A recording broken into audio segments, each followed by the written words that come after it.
Welcome everyone.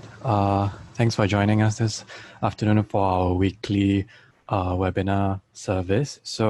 Once again, my name is Dylan. I'm one of the investment consultants over here at the iFAST Global Markets team. Okay, today what we'll be doing, as you have already registered via the webinar Zoom link, so we'll be talking about how you can further navigate your portfolio, some of the portfolio ideas that we have for you today throughout this pandemic crisis. Okay, so as the name suggests, we'll be running you through a broad, brief market update of what is happening in the world today as of right now. And after that, we'll also be presenting to you one of the potential portfolio solutions that we have here in-house on hand for you to consider as well. Okay, so before I start, I just want to give you a little bit of a background on who we are. So we are iFAST Global Markets. We are the investment advisory arm of iFAST Corporation. So iFAST Corporation, we were listed back in December 2014. All right, we currently have about just a little below 10 billion in AUA as of the last quarter.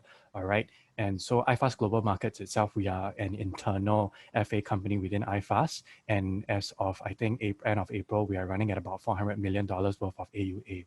So definitely when we operate, we have a strong support system. People like myself and my own team, my core team, we support all the financial advisors that we have on hand over here for all the services that they deliver to the clients like yourselves and other prospects as well. We are also an all-in-one platform where we allow, for investing in a wide variety of solutions such as stocks, bonds, ETFs, unit trusts, whatever you name it. All right, simple products. It's a simple way to go over here. And of course, we also have some flexibility in the sense that, if you want to actually conduct your own, for example, stocks trading, we also have a DIY account that you can actually engage in via our app. We also have an IGM app that you can download and do it by yourself. So this also brings us to our last point on the 24/7 accessibility feature here. So with the app in place, with our online websites and all that, you can actually access your own portfolios and view them accordingly on a 24/7 basis anytime you like. Okay, so that's just a little bit about us, okay? And this will be what we'll be covering today. So as I mentioned, I'll be bringing you through, what has happened in the last quarter or so for this year so far. And then our in-house discretionary portfolio management service, also known as DPMS, will be the main dish for today. Okay, so stay tuned for that towards the later part. So any questions you might have, you can leave them to, after I finish everything, which won't take too long, I hope. And then you can actually either ask them in the Q&A function in this platform, or you can always feel free to unmute yourself if you want to talk to me directly as well. Okay, so I'm going to do the market update first. So to set things in context, this is a brief snapshot of what happened as of the first quarter of 2020. I think all of us are no strangers to what has happened in the last month or so, right? So clearly we're living in interesting times. Courtesy of the COVID-19 virus, we have seen major sell downs in the month of March, mid-March through to April in major equity markets all across the world. Right, so from there, I think it was not just the magnitude, but also the intensity, because it took only about 16 trading sessions, for the S&P 500 to dip into bear market territory. So it was in a way not just limited in the amount of space, but also in the short amount of time that it happened. So in both, time and space, the drawdowns were actually seen in a very fast and furious manner. All right, so this was, of course, largely attributed to the virus developments. And then after that, you saw a lot of lockdowns happening all around the world as well. So just to put it into context, this kind of crisis, the last time we actually saw this intensity was during the Great Depression. All right, that is largely what a lot of investors are comparing what we're seeing right now to. Okay, but this is just to let you know that, the first quarter is the worst that we've also seen in the last 10 years since the GFC. Okay, so having said that, right, we do see that a lot of the negatives have actually been priced in. If you were to actually look at the way this whole pandemic is developing, if you look at the left-hand side, the top chart over here, right, it actually shows how the countries are actually navigating their way out of this crisis. So I would like to think of it as a train ride. So whoever gets onto the train first will also likely come out of the train first as well, right? So no doubt you see China right now in the final prevention stage, because you also understand that that was where the virus originated. That was where, the lockdowns were first instituted in the city of Wuhan, all right, in the first 2 months of the year or so, from late Jan all the way to late March, right? So, following closely behind China would be other countries that like South Korea, Japan, US, Italy, US and Europe, which were the countries, if you remember, back during Chinese New Year periods when we were still happily going to the office, right? These were the countries who were actually making headlines, right? Where you're seeing things like, oh, fashion shows canceled due to, new cases in Italy, for example. So that was when we were still very, a little bit, I would say, complacent in our own sense, because we didn't expect ourselves to be, in such a circuit breaker kind of situation that we're experiencing now. So, for Singapore's case, I would like to think that we're somewhere in the early prevention stage, right? Somewhere close towards we're almost done with our circuit breaker measures. I, of course, hope that we are not going to see a further extension of this, right? T minus 3 weeks. We'll stay in faith that, as the virus number of cases eases and comes down, definitely we'll also start to reopen our economies closely going forward as well. All right, so this is just to let you know that this is generally the kind of a situation that is happening.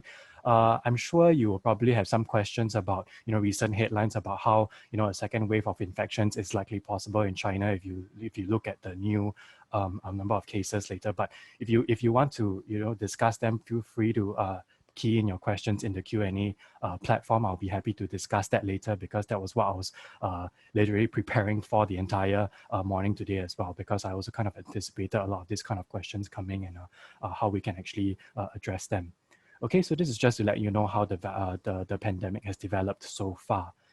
All right, but what does it actually mean for global investment markets, right? So no doubt, because of the lockdowns, it has actually impacted our GDP expectations for all across the world in major economies. So, the lockdowns is a very interesting thing, because it impacts not just the demand side, all right, but also the supply side. So the demand side, it's a very clear thing, right? When we are on lockdowns, we as consumers can't really go out to consume aside from buying groceries and necessities, right? So that's the demand side.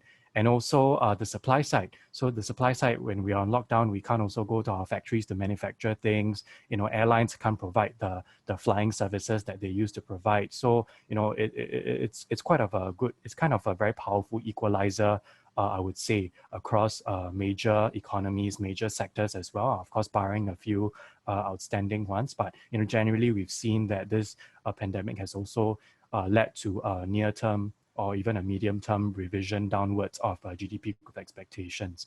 So definitely, we are already in recessionary territory. The only question is, right now, I think the more relevant question is, how long will this last? And, if it's a recovery, how it will probably look like. Is it going to be a V-shaped one, a J-shaped one, a U-shaped one? There will definitely be a lot of talk about how this is going to pan out. But we'll discuss a little bit more in the Q&A later. But this is just to give you a factual, depiction that definitely it has already taken a hit. So there's no point kind of fighting it to deny it, but to accept it that, GDP revisions have actually already come down. Okay, so as investors, you would like to always look towards the future, right? Our house's call is that definitely, slowly but surely, China will actually lead the entire global economy in terms of its recovery going forward. So why we say so is because, it goes back to the first train ride analogy I gave you just now, right? So China, because they were the first ones to get into this mess, logically speaking, they will also be the first ones to get out of this mess. So, definitely if you look at this top chart here, right, that I've already drawn out, most of the major provinces in China are already near fully resumed operation status. So I would assume that, the only balance would be all those higher risk sectors like, your cinemas, your nightclubs and bars and all those things. That definitely those are the kind of sectors that, wouldn't be reopening so quickly. So I would say that kind of makes up for the balance. But, by and large, you can see that most of the provinces are already near fully resumed operation status. further indications of that would be as you look at the amount of coal consumption at the bottom left-hand side, you see that there's also been a slight uptick since the end of February. So you see that, this is an indication that, the factories are getting busier, they are consuming a little bit more energy, and it's also telling you that, people are going back to their factories to work once again. All right. And then, of course, on the bottom right-hand side, you see this congestion delay index.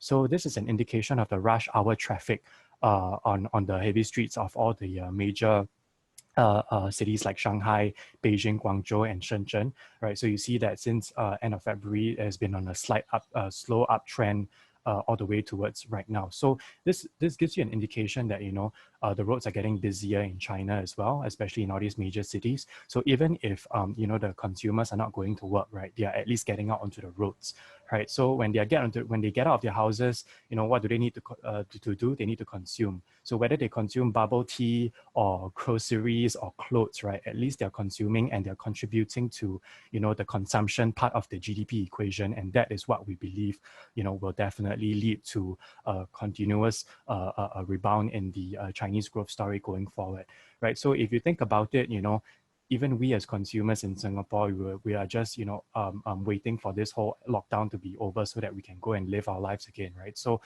definitely once, if you apply this parallel to the Chinese consumer, the same story is applied as well. So we strongly believe that this Chinese consumer will come back, and that's what's going to lead China overall to the recovery. Okay.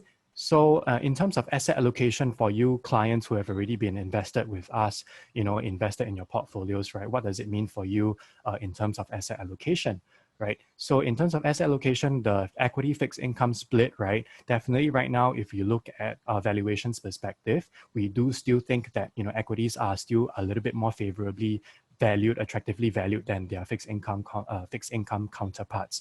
So easy indicator that we always look at is, as you can see over here in the top chart on the left-hand side, this thing called the excess yield of global equities over global fixed income.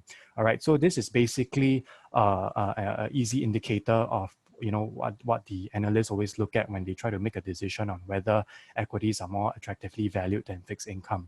So, in simple terms, the higher this number, the more attractively valued equities are over fixed income. And that's why you see that right now it's trading around the 2 standard deviation levels away from the longer term average.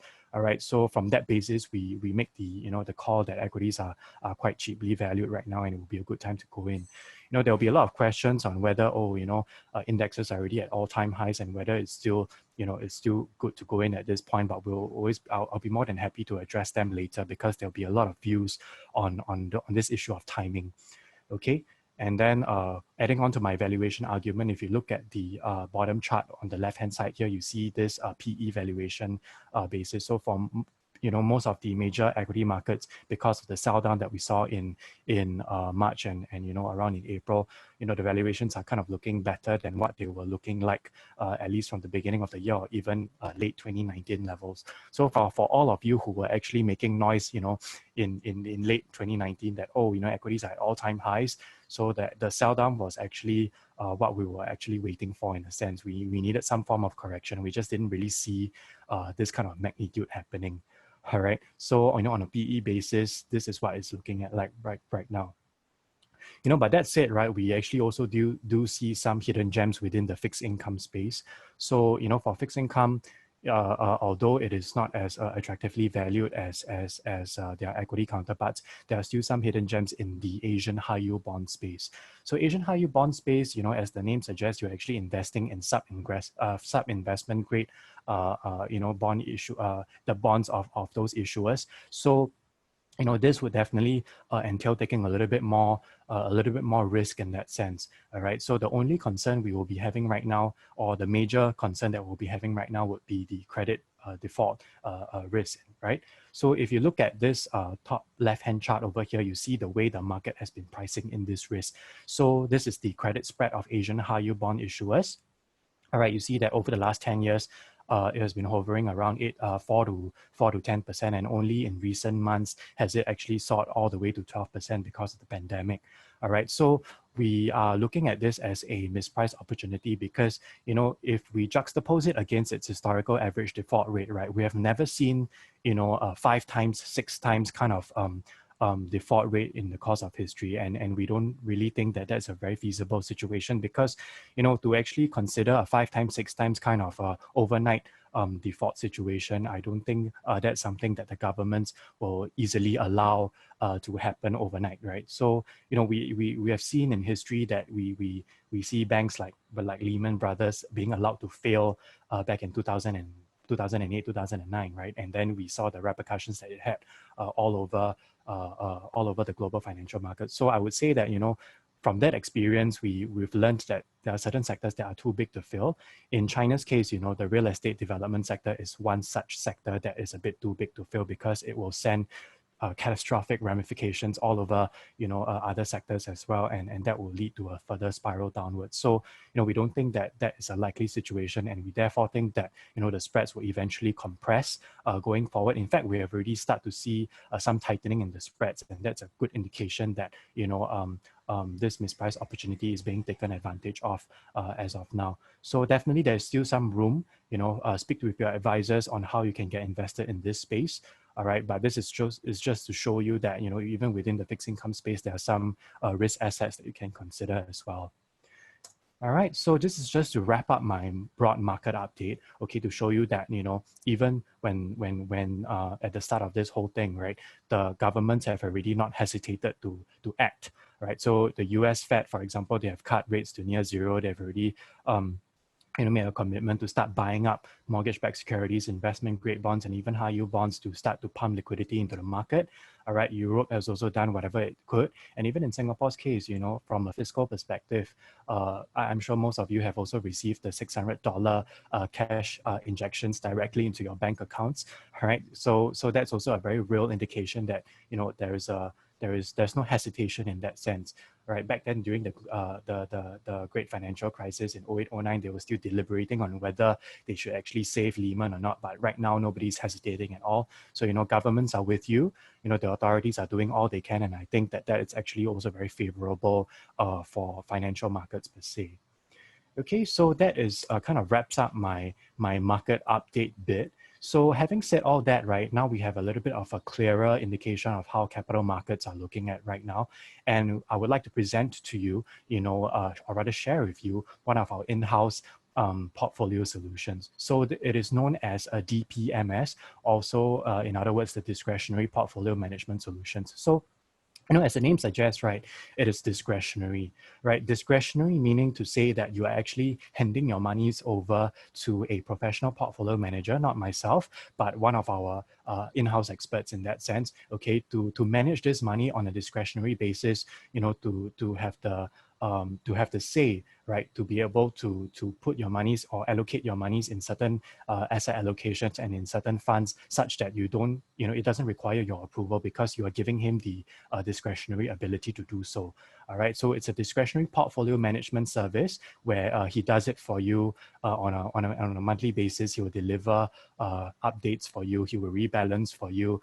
All you have to do is to just sit back, relax, and watch how this is actually being performed. So I'm going to take you through how this entire mechanism works and the strategy behind it. Feel free to agree with me, disagree with me. I'll be more than happy to have a debate with you at the end of this session because there's a lot of views about how this is supposed to be run. But definitely let's take a look at it first and let's see how they turn out later. Okay, so this is just to set the outset. Okay, this is our investment philosophy over here at IGM. So the way our portfolio manager works is this, via this one philosophy to maximize, risk-adjusted returns over the long term through value investing. So you actually see there are three main points over here. Proper diversification, because we understand that, for example, you can't just be invested in Singapore blue chip stocks, right? You need to diversify and you need to diversify globally, right? So, and of course, on the second point here, we analyze things through fundamentals and valuation. So we don't want to pay a too high a price for anything that is too expensively valued. And at the same time, we are, keeping an eye, on longer term earnings prospects, longer term expected earnings, not just based on what people are buying, for example, is always based on a very strong fundamental call on how companies are able to deliver the strong expected earnings going forward, and that's how we make our decisions. So the last point, of course, when we invest for a long-term view. It's not just for 6 months or 1 year per se. All right, so this is just to give you the outset of how our portfolio managers are actually guided when they make the decisions for you in DPMS. Okay, so, and this is the broader details of it. So it's a 4-step process that, typical investing 101 sessions will kind of bring you through. So as you can see on the very first step, right, you do an inter-asset allocation where you make the decision between, fixed income versus equities versus cash versus whatever, how much are you going to allocate? Is it a 50-50, 40-60, etc., right? Depending on the risk profile, that will actually change. Right. And then after step 1, once you've decided your allocations, you move on to step 2. So in step 2, you're doing this thing called the intra-asset allocation. So for example, within the equity space, how much of it are you actually putting it into the US equity space, for example? And then are you overweighting on China? Are you underweighting on LATAM because of lower earnings prospects and exposure to low oil prices, for example? So these are the kind of decisions that they also make in the intra-asset allocation purposes, because within the equity and the fixed income space, there's another can of worms that they need to decipher and how to go about allocating it within equities, within fixed income, for example.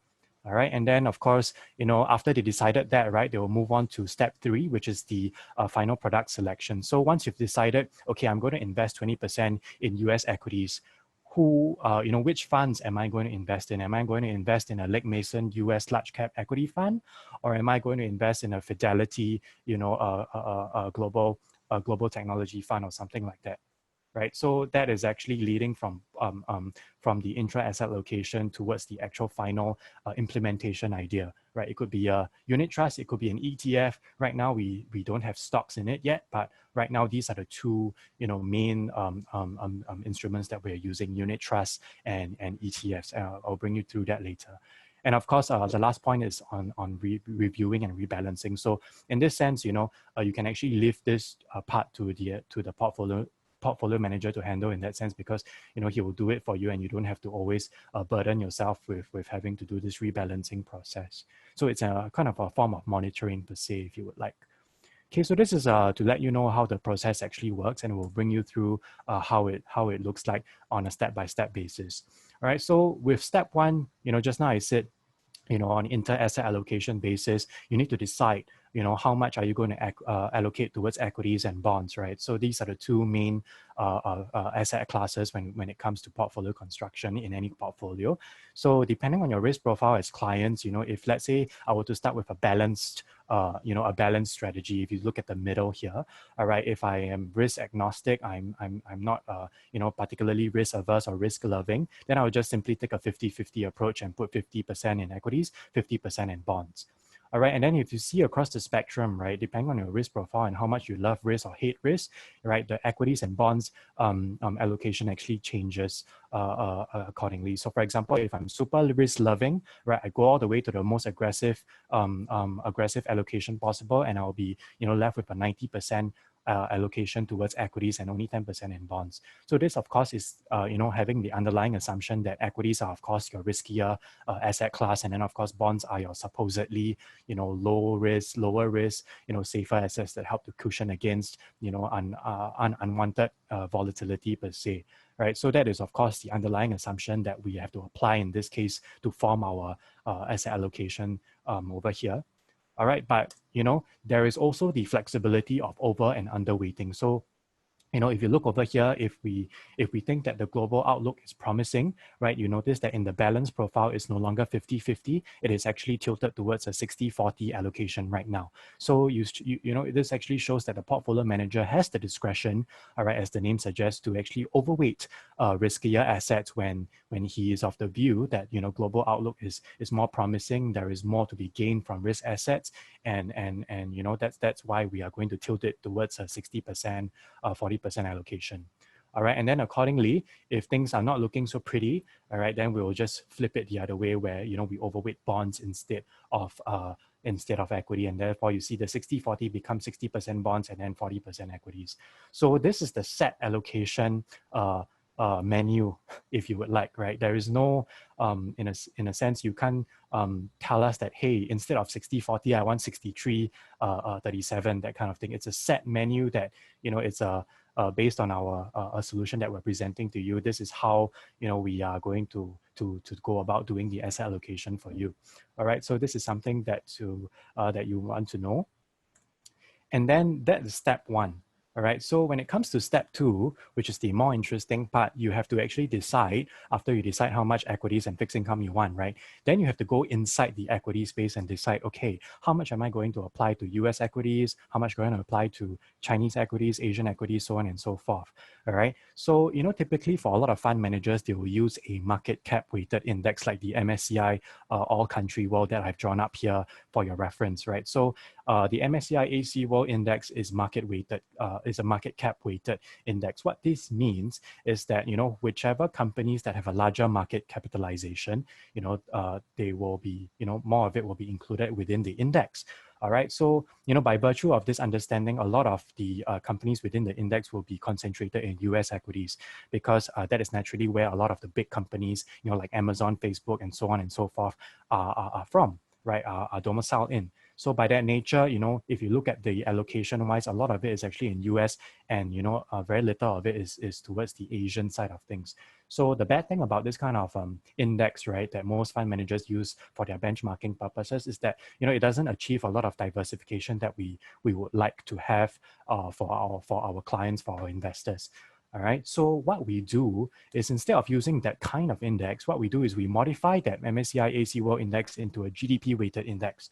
So this GDP weighted index is actually built on, you know, the underlying assumption that we will give priority to whichever country that is making more GDP, or rather, you know, the index is actually constructed with reference to the amount of GDP that each country has delivered in the past 10 years or so, for example. So with that said, right, you notice that the allocation is a little bit more evenly spread out. You see US is only 25%, and then there's more Asia ex-Japan exposure over here. So we believe that, you know, on a GDP basis, a GDP weighted basis, right, this helps to deliver, you know, a fairer representation of, you know, how the global markets are really functioning on what they can give you in terms of returns. All right, and of course, it also gives you more diversification in your own portfolio. All right, so the good thing about this is that, you know, we actually back tested it, and you see over here the light purple line versus the dark purple line, right? The light purple line is the GDP weighted index. It has shown to outperform, you know, the normal MSCI AC World market cap weighted index in the last 20 years. So the only question is, will this trend continue towards the future, right? So at least on a historical basis, we are able to say that the GDP weighted one has managed to outperform. Then the only question is whether it will continue this trend towards the future. So our house's view is that yes, this trend will likely continue in the future, and of course we still have flexibility to change our you know, mandate going forward whenever we see things change. But right now, this is how we think it would likely work best for our clients, for our investors going forward in the equity space. All right, so GDP weighted approach has been a cornerstone, has been shown to outperform over time, and of course it gives you a more, you know, appropriate, given the relationship between economic growth, you know, corporate earnings and stock prices, so you don't get overly concentrated into any one region, for example. So that is what we are doing for our equities portion. Okay, and the same idea actually applies for our bonds part. So, you know, typically for a lot of bond indexes like the JPM Global Aggregate Bond Index is once again market cap weighted based on how much debt is actually in each country. So in this sense, a lot of it is in US companies, US issuers. All right. Then in the same theory, you know, a lot of these don't you know, it's not fully representative of the kind of diversification that we want. Okay, so from here, it also brings out a lot of less creditworthy issuers with a lot of outstanding debt, because the way the indexes work, because it's market cap weighted, it will definitely include a lot of highly indebted companies. So of course, from a portfolio construction basis, we wouldn't want to, overly expose you to a lot of highly indebted companies. So what we have done instead is to do this thing called the neutral allocation. All right. So for the neutral allocation, we've actually depicted a more balanced approach where we allocate a little bit more in Singapore-centric bonds. So all your SGD bonds or SGD, or rather Singapore country issuers. All right. And then as you can see, the rest of it are just equally spread out among regions like Asian investment grade, Asian high yield, global US high yield, and so on and so forth. So we believe that this allocation will be able to deliver a little bit more diversification for you towards the long run, and we term this as our own neutral allocation. That's how we build our bond portfolios for this whole DPMS solution. All right. So once again, to show you some hard facts, over the last 16, 17 years, the neutral allocation has managed to beat the JPM Global Aggregate Bond Index. So that's a more market cap weighted index. So this has shown to outperform over the last, especially over the last 10 years since after the Great Recession. So you see the stark difference over there. All right. So this is just to show you, from a portfolio construction basis, when our fund managers decide to overweight or underweight equities versus fixed income. So they look at things like, valuations, economic prospects, of course, earnings growth for the equity space. And then for the bonds part, they have to examine the yields, whether yields are looking too high or too low, and then if there's any potential FX risks over there, and what the policymakers are actually doing. So for example, if the Feds are cutting rates to near zero, then we wouldn't want to overweight too much on duration, for example, or we'll focus more on short duration because there's not much to be gained even after a large cut, for example. All right, so this is just some of the factors that our fund managers look at for each asset class. Okay, and then when it comes to the product selection part, right, this is the actual underlying instrument that they use. So as I mentioned just now, all right, it's only right now within the mandate of unit trusts and ETFs. All right, we might always explore, considering putting in actual stocks or bonds, but right now, this is what it's looking like. All right, we believe that this is a very easy way to start getting invested for some of our clients who might be new to investing, who may or may not know how to construct a whole portfolio from scratch. So this is a very easy, simple way, a one fast, free way to actually get invested in a variety of products and stay diversified. All right, so when we look at unit trusts, right, for those of you who are not familiar with unit trusts, they're basically mutual funds that, pool monies from all the investors together to actually invest in a basket of companies. And if those companies do well, then they will deliver the returns accordingly. All right, so the way they look at the various funds, right, whether they determine if it's going to be a Fidelity fund or a BlackRock fund or a Aberdeen Standard fund, right, they look at these three factors. So definitely there has to be some form of a long-term track record in terms of the performance that they deliver. So whether it's consistent or not, and whether it's very resilient. And then of course expenses. So we wouldn't want to pay too high management fees for any one fund manager unless there is a very compelling reason to do so. And of course, when it comes to resiliency, we also look at the maximum drawdown and the kind of downside capture that each fund has. So maximum drawdown would mean a gauge of how much he actually fell from the peak to the trough, right? So of course we wouldn't want too high maximum drawdown level, and then we also look at how fast they recover from there.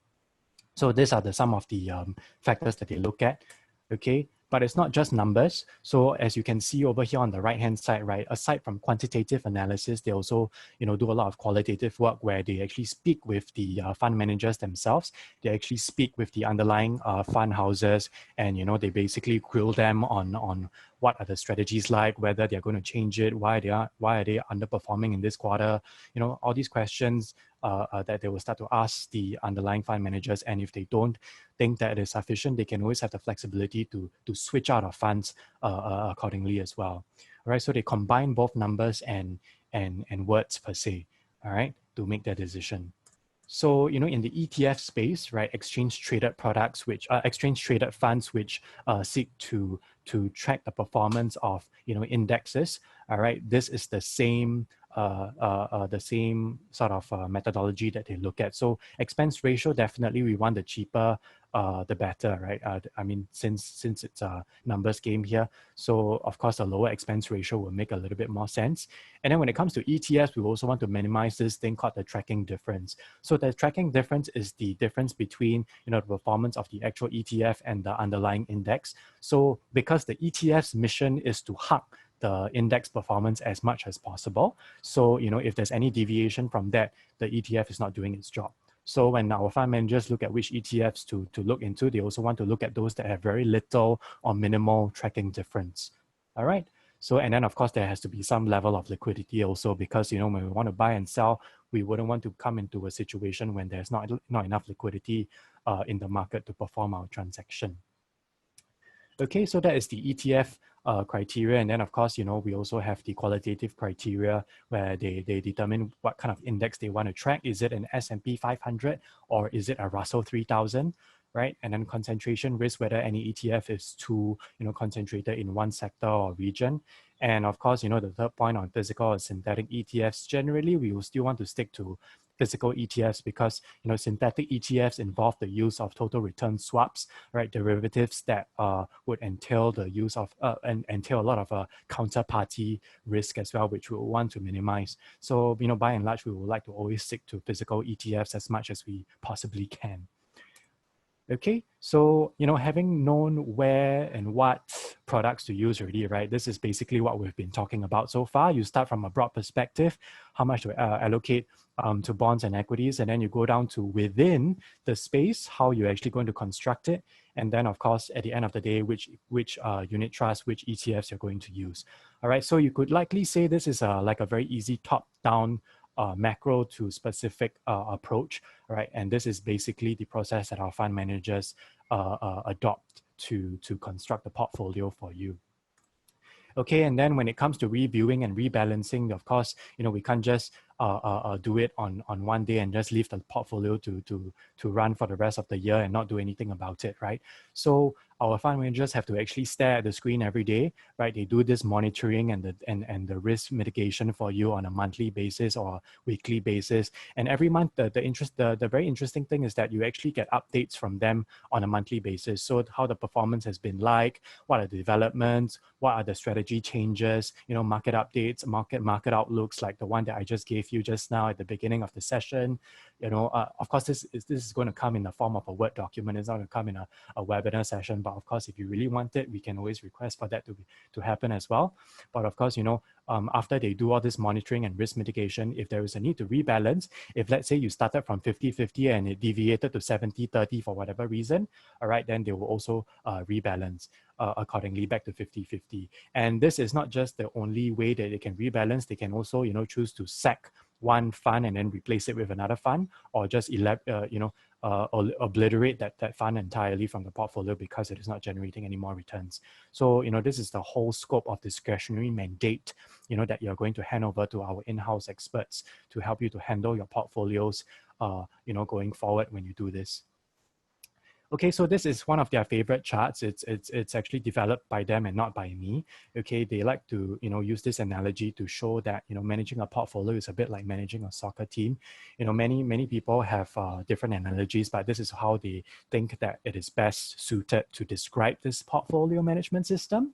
Okay, so when you manage a soccer team, right, you always want to have some defenders, some attackers, and of course you have to have a goalkeeper to protect you from the incoming soccer ball that's heading for your way, right? So if you look at it, the goalkeeper in this case is like your Singapore safe, bonds that short duration, high quality bonds that are here to stay to help you to protect against adverse market movements.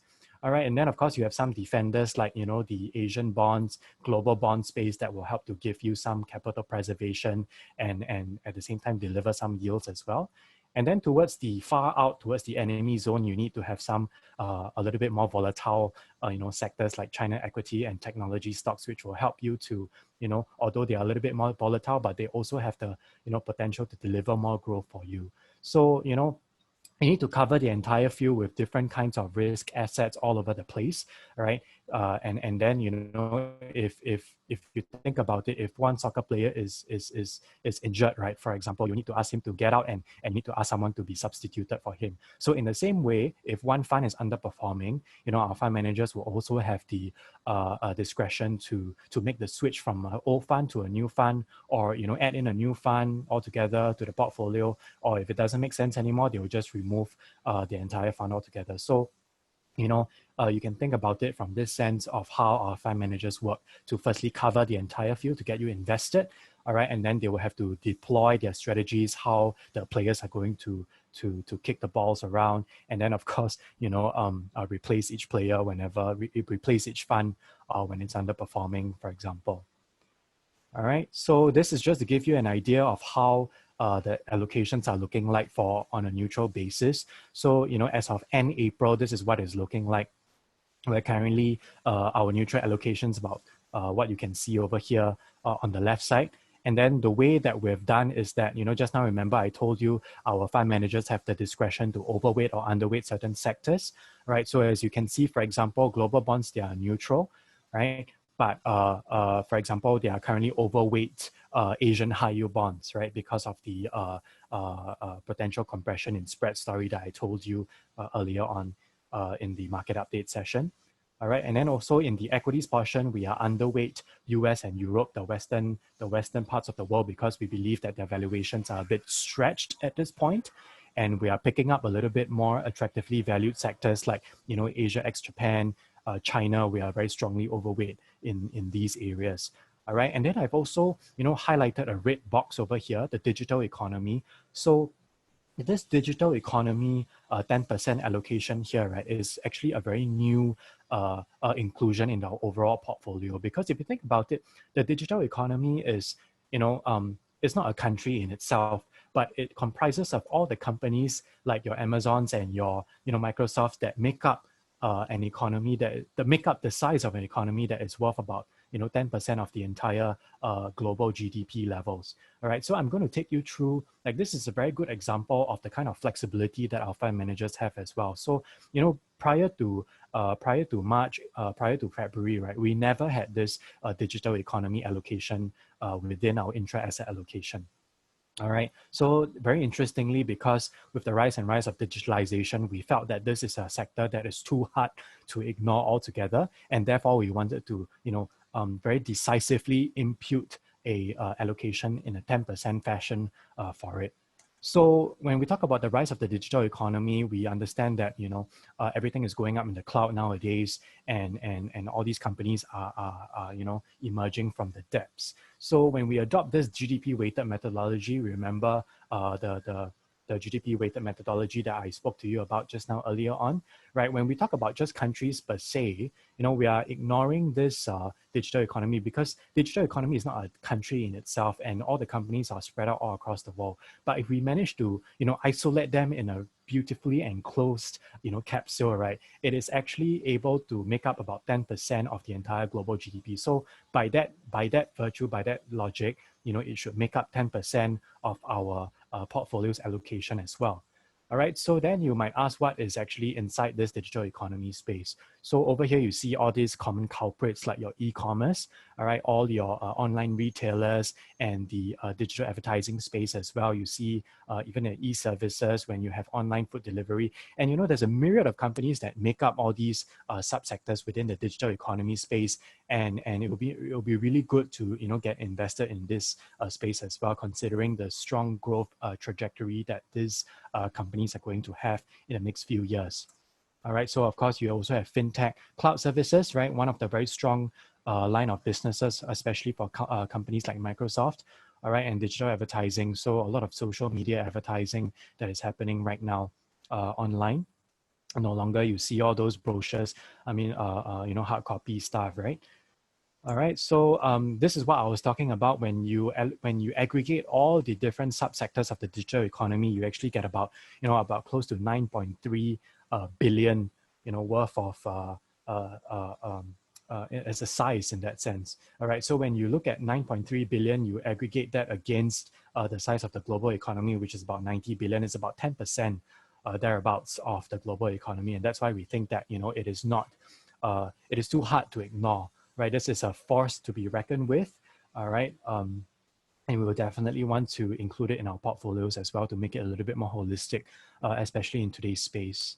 So the way that we have done it, right, is via an ETF. So the ETF that we've used in this case is the all-shares Global Internet Giants ETF. So as you can see over here in the box, most of the top 10 holdings, the top holdings over here are your common culprits like Amazon, Alibaba and Microsoft. Right, all these companies would be very easy culprits in a lot of technology funds as well. But for the purposes of allocating towards the digital economy, we felt that this is a bit more targeted. So you see that, maybe you don't include all technology companies, but these are the technology companies that will make up, the real digital economy space, the cloud computing space, not so much of maybe hardware, software development, but these, are the real companies that we strongly believe would deliver fast growth for you in the next 5 years or so. All right, so this is just an example, of some of the sectors, sector plays that our fund managers have the discretion to explore into as well. And that's how we, create and carve out our portfolios for you. All right, so on a performance basis, right, this is just a snapshot as of end April, which is the latest that we can possibly get at this point. So definitely, on a year-to-date basis, if you look at it, right, we are, not spared from global market performances as well. So across all our portfolios, from the most conservative, which is the income portfolio, all the way to the capital growth portfolio, which is the most aggressive, we are quite down.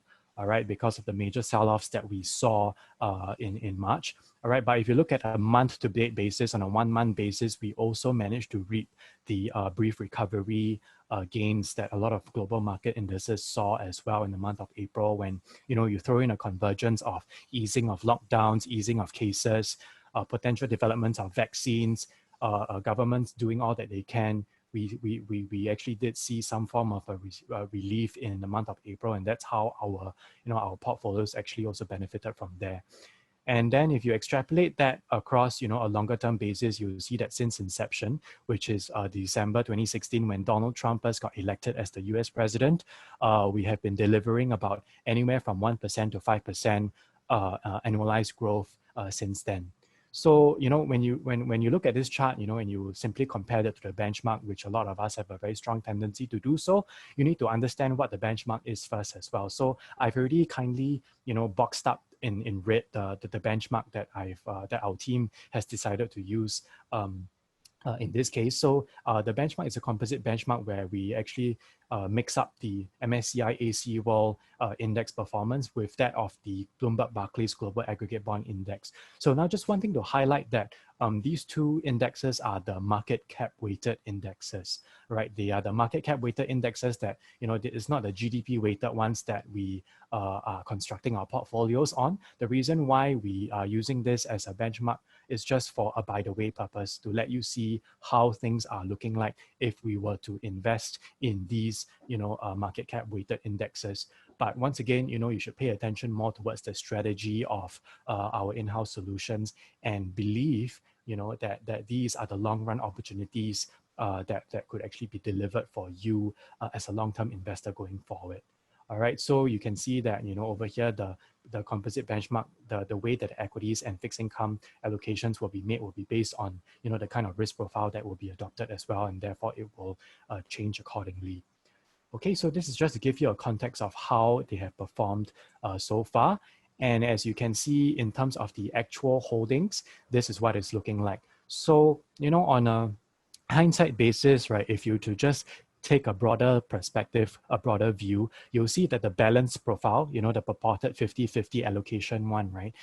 That balance profile actually exposes you to the most number of regions and the most number of sectors. All right, so this one spreads out across not just regions, but also across all the other tactical solutions that we have, as you can see at the bottom. Not just aside from the digital economy, but we also have supplementary tactical plays like Chinese banks or Chinese technology or even semiconductors, right? So these are some of the tactical ideas that our fund managers have very strong calls on, and the balance profile and above will actually give you some exposures to that.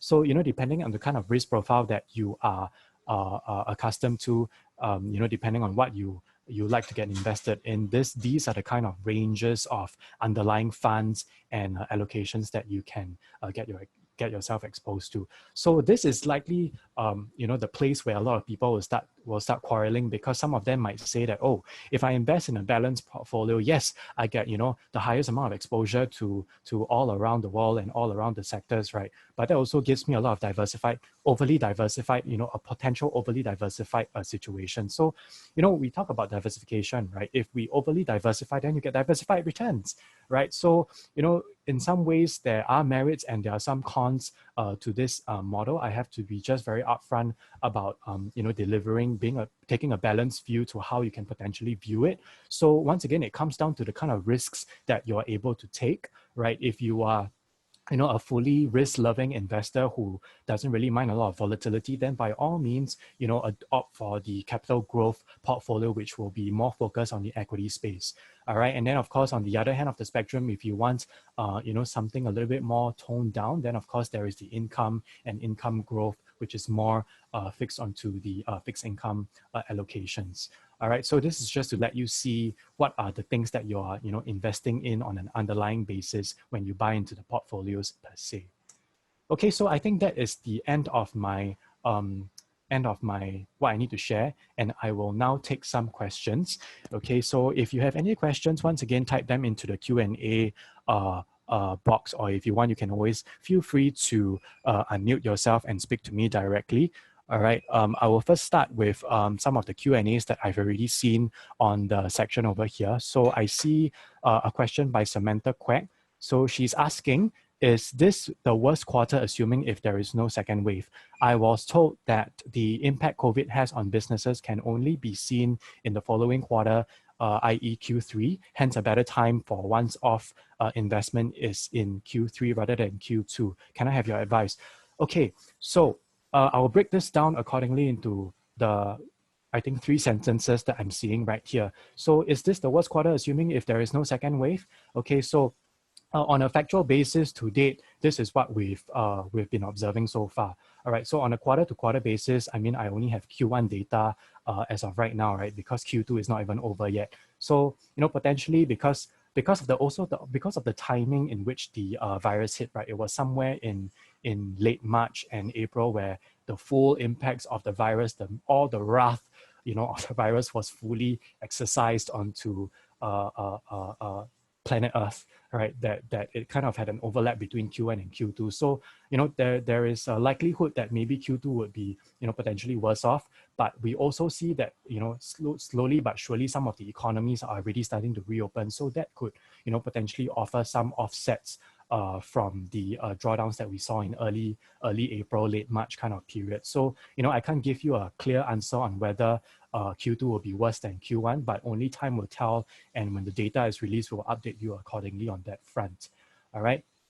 I was told that the impact COVID-19 has on businesses can only be seen in the following quarter. Yeah, so that is likely building on to my point, right? So we can't really see the full impact of it until only maybe after late May or early June, because we are still in the midst of a lot of lockdowns, and whether some of these lockdowns will be extended because there are new cases arising, or if the government just feels that they don't want to reopen so quickly. So that will likely depend on how things will turn out in the later period of Q2 as well.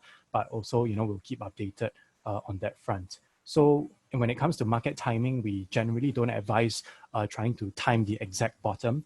All right, so at least from a valuations perspective, we do see that, compared to early January levels, we do see that at least the sell down has led to more attractively valued levels compared to, let's say, late 2019 or early January 2020 levels. So, from that front, right, I would think that if you were to buy into small tranches, going forward from now, right, at least you would have been able to benefit from the cheaper valuations. So, barring the fact that we have seen certain indexes like for example, the Nasdaq Composite Index rising to back to the early January levels, right? That is a little bit more sector specific, because that one is largely concentrated in technology stocks. All right, so there have no doubt been a little bit more resilient in this space so far, but right now we generally don't advise trying to time exact bottoms or so in this period. Okay, so if you want to have a good investment strategy, speak to your advisors, speak with how they can help to position your portfolios in maybe a regular savings plan fashion or investing in tranches fashion. That would help, at least help to time, if you would like, the markets better. Okay, then your second question is on whether there are any recommendations, which country and sector to invest and what are the funds. Okay, so, in terms of which country per se, right? So I've already said that, China is one of our strongest calls. We do believe that China is going to lead the recovery going forward. And that's why we are, very strong on China A, China H shares. So, recommended funds in that space would be funds by Aberdeen Standard. All right, there's an Aberdeen Standard China A shares fund. All right, and then I believe for the H shares fund, there is the Fidelity China Focus Fund. Yeah, there are also some ETFs that you can consider if you want passive options, but these are the two active funds that you can consider if you want to invest into China. And then for sector-wise, just now I just did a very elaborate explanation on digital economy, right? So digital economy, tech sector, I mean, it's a no-brainer, assuming there is no solar flare that destroys all our satellites. This is also a very strong earnings growth sector that we have projected to be quite strong in the future. And that's why we are going to pick that sector going forward. So some of the funds that you can choose would be the BlackRock World Technology Fund, which is sitting in the DPMS SRS portfolio. Yes, you can also invest in this DPMS portfolios using SRS funds. All right, and then if you want an ETF, you can always use that O-Shares Internet Giants fund as well. And now, of course, if you want to bank specifically on both China and technology, you marry both, you can actually invest in the Invesco China Technology ETF. So you're actually investing in China technology companies on that front. Okay, so I hope I answered both questions from Samantha at that point. Now the next question is from Johnny Lim. Okay, so Johnny Lim is asking if can investors really use gold investment as a hedge for our portfolio? Okay, so the easy answer is yes, because on a historical basis, if you look at the way gold as a commodity has performed relative to your traditional asset classes like equities and bonds, right? There is generally quite a low correlation in that asset class for gold. So from that perspective, you can actually use gold as an investment to help to lower your overall correlation against your traditional equities and fixed income. But also, if you've seen, gold has actually risen to about 12% year to date on a US dollar basis. So comparing that to equities that have sold off on a general average 20% since the crisis, right? We do see that it does still offer its purported safe haven asset status, right? There is still some benefit to going inside there. I can't give you an intrinsic price of what gold will eventually get towards, because we don't cover gold on a fundamental basis. But definitely, if you want to further diversify your portfolio outside of your traditional equities and fixed income, definitely you can always use gold, gold ETFs, for example, to get invested. All right. Now the next question is there any difference between DPMS and MAPS under FSM1? Okay, so this is a good question. The DPMS is basically the B2B version of the MAPS portfolios under FSM1. So, there are some differences in terms of the underlying funds. I don't have the full details right now. All right, but you can rest assured that the underlying strategies, the underlying fundamental understandings is entirely the same. So there might be, certain selected fund differences, for example, in the underlying selections, but the main mandate, the main philosophy, investment philosophy, and all the research, is entirely the same, because we attend the same Monday morning meetings, we attend the same investment updates, for example. So, I would say fundamentally there's not much of a difference, maybe one or two fund differences, but at the end of the day, the asset allocation process is still largely the same. Okay, so the next question is, why is the economy and market not converging? Will there be another sell down leading to converging of economy and market? Okay, I need to first understand what is the meaning of converging of economy and market, because if I look at it literally, the economy and the market can't converge because they are already one in itself. All right, so if you were to dissect the two, right, the economy is, it probably just means, all the economic indicators that you're looking at, like, unemployment figures, PMI numbers, consumption data, all right? And then the market would be referring to market price performance of the S&P 500, of the Dow Jones, for example, all right? So question is, why there is there not a convergence in these two? I think likely you're trying to ask if that why is it that, even in the light of very dismal unemployment figures that we saw back on Friday, right? Why did the Dow still manage to rise about 400 points? So very interestingly, there are many ways that you can look at this. It is also largely because, investors are pricing in a lot of the positives, like the marrying of all your fiscal and monetary stimuli, okay, the easing of the number of cases worldwide, reopening of economies and potential development of a vaccine, all right? But that is on one hand. And then on the other hand, when you look at it from a more contrarian perspective, right, the fact that there was unemployment means there was, because of the lockdowns, right? So if there wasn't unemployment, means people are still running out on the streets and getting exposed to the virus, which would have been a far worse situation than if they had stayed at home, right, assumingly. So, I would say the market is getting a little bit smarter. If you think about it from that sense, if we had unemployment, means people are staying at home, means, they're protecting themselves from the virus, means, through to Q3 and Q4, when things start to recover, at least we will have people alive, healthy, running the economies and businesses, right? So I would say maybe that was the reason why markets were still a little bit resilient towards the end of last week, all right? But definitely that's still quite a far call, all right? There is definitely quite a long way to go to see whether this trend will continue or not, but definitely we'll keep updating you and your advisors accordingly as well. Okay, so that is just my 2 cents on that front. Now, the next question by Mike Ang is, what is the minimum sum for the managed portfolio? Is there any monthly dividend yield for such portfolio if I choose balanced asset portfolio? Okay, the minimum sum, I think, would be, originally it was $500 per month, all right? But I think recently we have even dialed it down to about 100 Singapore dollars for each portfolio. So in terms of the dividend yield, there is only the income portfolio actually delivers a dividend yield, and it's only about, I think, about near to 1 to 2%. So definitely it wouldn't be a play on dividends, because most of our funds are more, fundamentally growth driven in that sense. All right. So, if you choose the balance portfolio, right, it wouldn't be giving you any dividends at all. Okay, so minimum sum is, I think, $100. You can also invest using your SRS funds and CPF OA funds. So speak with your advisors on how you can potentially do this on a monthly basis, or, via a dollar cost averaging or RSP kind of a methodology. All right, any platform fee or sales fee for the managed portfolio? Yes. So the platform fee, actually I can't remember on how much exactly this is, but I know the management fee is 0.25% per quarter. So if you annualize that, that is about 1% per year. All right, and then depending on the actual, sales fee, that will depend on your own advisor's discretion. So you have to speak with your advisors on that front. I can't really advise on actual fees at this point.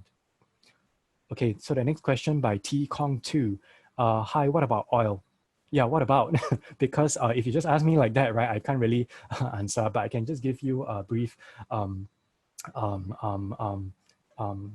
don't know, a brief talk on what has actually happened. So a few weeks ago, on April 21st, 2020, we saw, oil futures, WTI futures actually dip into negative territory to about minus $37.63 per barrel. Right, so that was actually quite a historical event, because we have never seen negative oil prices, right? So that was actually largely attributed to, the expiration of the May contracts. So when everything got expired at the same time, there was a need to sell, there was a need to roll over the contracts. So when everybody sold off at the same time, and there was a lack of liquidity, it also brought down the oil prices. But, a lot of culprits also attributed it to lack of storage space, overproduction in oil, and therefore it led to negative oil prices. But, if you dig a little deeper, it was more of a timing issue when the purported USO ETF, right, the United States Oil ETF, 25% of the holdings was actually invested in the May 2020 futures. So when everybody expired on the same day, because, you know, you wouldn't want to go and drive your truck down to go and take the physical delivery, right? So as a matter of fact, you needed to roll over your contracts, and therefore, you know, when everybody sold off at the same time, that was what probably drove the WTI futures contracts downwards. So from a fundamental perspective, we also don't cover oil, unfortunately, but we can say that, you know, generally right now it's still a little bit speculative at this point if you want to have a call on it from a long perspective, because, you know, until we see a dramatic cut in production worldwide, right, we wouldn't be able to see a stabilization in oil prices so soon. So you saw that, you know, overnight last night, I think Saudi Arabia just made a commitment to cut production by up to another 1 million barrels per day, right? So, but even then, I think oil prices didn't really rise a lot, because, you know, definitely market is still of the opinion that more needs to be done at this point. So it's not just from a supply side, but also from a demand side, where, you know, lockdowns have to be slowly lifted. You know, people can go back to work, and therefore, you know, start to consume more oil. So I guess that's what I can share about oil at this point. If you know, if you still want to get invested in oil, there are some other solutions that you can use via ETFs. So that one, you can always speak with your advisors on how you can get invested in the oil space from there. All right, sure. Now, the last question I have over here is, does the recent rally price in short-term volatility macroeconomic condition? If not, why? Okay, I don't really understand that question once again because of the phrasing. But I think you are referring to macroeconomic conditions leading to short-term volatility in the global, I don't know, global market prices, right? So once again, you know, as I was talking about just now on the issue of unemployment and how markets are still being able to rally, right? So it's a matter of, I think, you know, investors and participants slowly moving across to Q3, across to Q4, and even towards 2021, because, you know, slowly but surely we are all starting to accept the fact that definitely Q1 and Q2 numbers are going to take a hit. But the more important thing is, how would the you know, global markets start to recover, you know, going forward? Will the earnings still be a bit more sustainable? Will the consumers really come back to life, you know, for the lack of a better word, per se, and then will the GDP levels really start improving from then on? So, you know, definitely we'll still monitor the space and see whether the recovery is a U-shaped or a J-shaped or whatever shape that it might be. But we are still very confident that, you know, at least from Q3 to Q4 onwards, you should start to see some bottoming, and therefore some short-term volatility would be minimized from then onwards. Okay, so speak with your advisors on the kind of updates that you might want to get. Okay, so I think shown over here, you can, if you don't already have an IGM advisor, you can always contact us at this email address, enquiries@iFASTGM, or give us a call. All right, if you already do have your own IGM advisors, speak with them, engage with them, and we will get in touch with you accordingly. Okay, so I guess that's all the questions I have at this point. I think it has been quite a good session. Thanks for all your questions. So once again, stay safe, all right, stay invested. And if you have any questions, reach out to us. We'll be more than happy to help you. Stay in tune for our weekly seminars. We'll be having several fund houses that will be coming to share with us in the next 2 weeks or so. So look out for those. All right, if not, I wish you a very healthy week. Stay blessed, and God bless everyone. All right, thanks.